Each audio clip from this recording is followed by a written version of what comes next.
dengan Warta Berita.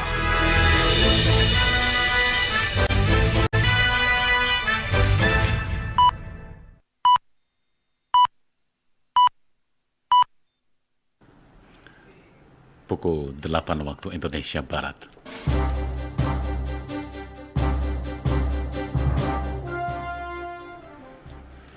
Inilah Radio Republik Indonesia menyampaikan Warta Berita. Saya Ardian Majid Kobat.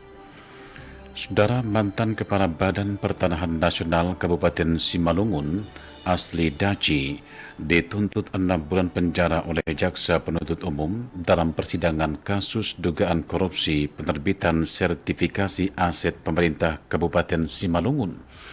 Laporan selengkapnya disampaikan reporter Rahmi Siregar.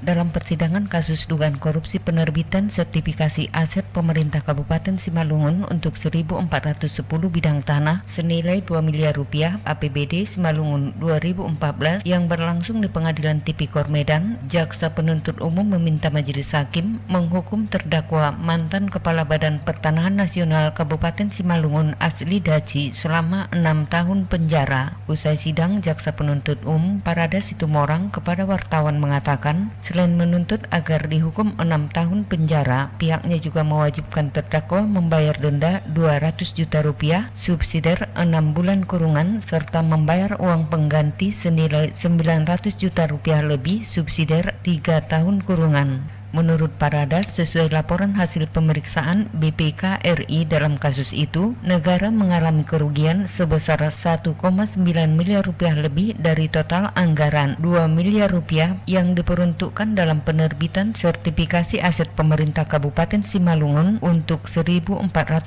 bidang tanah. Dalam pelaksanaan proyek tersebut, terdakwa mengangkat dirinya selaku Ketua Panitia Sertifikasi Aset yang tidak sesuai dengan Peraturan Mendagri Nomor 32 Tahun 2011 tentang hibah dan bantuan sosial APBD yang ditandatangani Sekda Pemkab Simalungun Gideon Purba. Parada mengatakan meskipun terdakwa telah mengembalikan kerugian negara sebesar 1 miliar 24 juta rupiah dan telah disita oleh negara, namun Asli Daci dikenakan pasal 2 Undang-Undang Nomor 31 Tahun 1999 sebagaimana diubah dengan Undang-Undang Nomor 20 Tahun 2001 tentang pemberantasan tindak pidana korupsi junto pasal 55 ayat 1 ke 1 Kitab Undang-Undang Hukum Pidana. Terdakwa Asli Daci kita tuntut 6 tahun pidana penjara, denda 200 juta dengan subsidiar 6 bulan kurungan. Kemudian terdakwa membayar uang pengganti sebesar 900 juta lebih.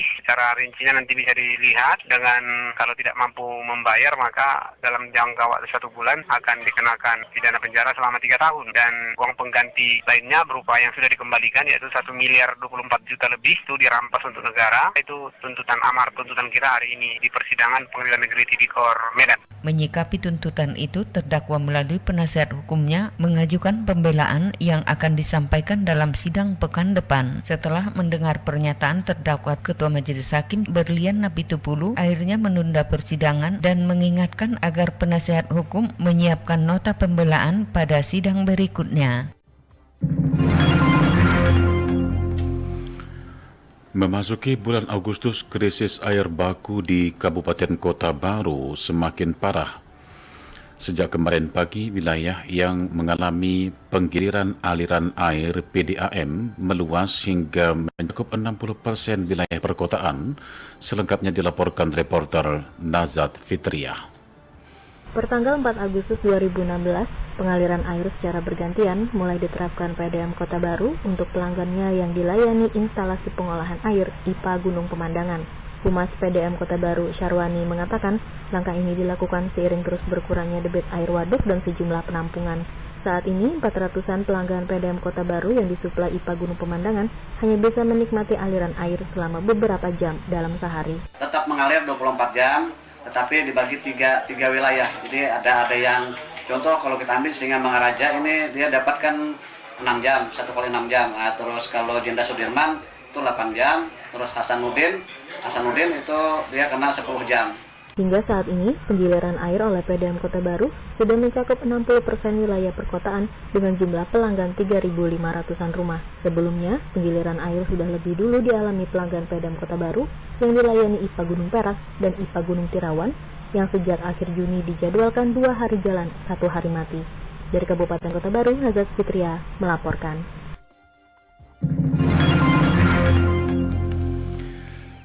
Sekian warta berita produksi Radio Republik Indonesia.